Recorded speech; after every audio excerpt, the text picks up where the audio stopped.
Have you ever stopped to think about how a new life-saving treatment actually gets made?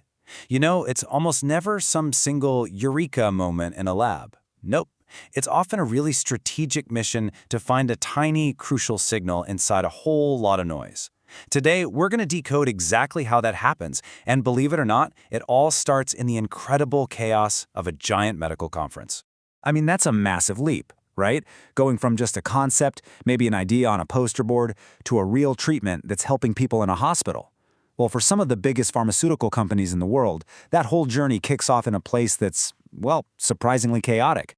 It starts right here, in the middle of what honestly looks like pure, unfiltered chaos, a global medical conference. Just try to picture it. Thousands upon thousands of brilliant researchers, all presenting their latest groundbreaking findings at the exact same time. It is an overwhelming flood of information. And we're not just talking about a simple conference. This is an information battlefield. The best way to think about it is like trying to drink from a scientific fire hose. The challenge? How do you find the 1 or 2 drops of water that could change everything? And to really put that into perspective, a major oncology conference, something like ASCO, can pull in over 40,000 attendees. 40,000! That is just a staggering amount of new science, new data, and new ideas all being shared and debated in one place, all at once. So for any company trying to find the insights that matter to them, it is literally like trying to find a needle in a data haystack. So how on earth do they pull it off? Well, they don't even try to drink from the fire hose. They start by creating absolute clarity out of all that chaos. They do this by defining a super specific mission.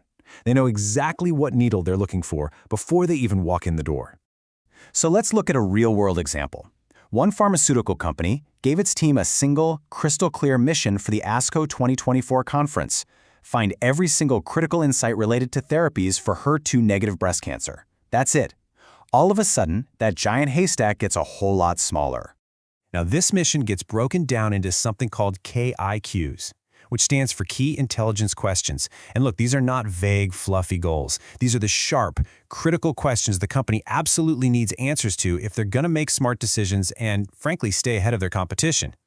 Okay, so with their mission set and their KIQs ready to go, the team rolls out a 4-step playbook. This is their system. This is how they methodically cut through all that noise to find real, actionable intelligence. First things first, it all starts with a super targeted plan. The team figures out which presentations are absolute must-sees and which researchers they need to track. This way, they make sure they don't get distracted and miss the stuff that actually matters. Next up, they go beyond just watching the presentations. They need the story behind the data, and that means doing what's called primary research, actually talking face-to-face with the experts right there on the ground. So who are these experts? Well, they're talking to the KOLs, or key opinion leaders. And you should really just think of these people as the absolute rock stars of their medical field.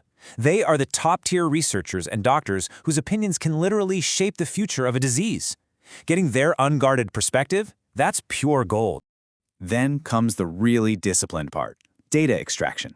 The team is like a group of detectives analyzing everything: presentations, posters, even hallway chatter, and tagging every single piece of information based on how relevant it is to their mission. And finally, maybe the most important step of all is strategic alignment.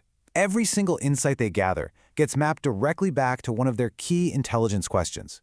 If a piece of info doesn't help answer one of those critical questions, it's noise, and they ignore it.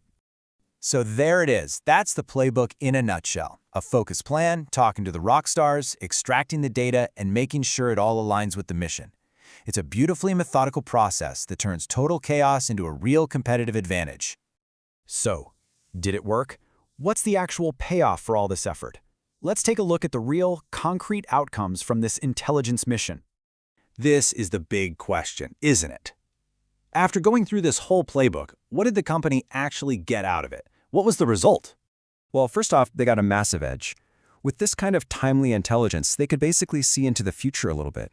They could anticipate what their competitors were about to do and spot new scientific trends way before they hit the mainstream. Second, it created absolute clarity for the company's leadership.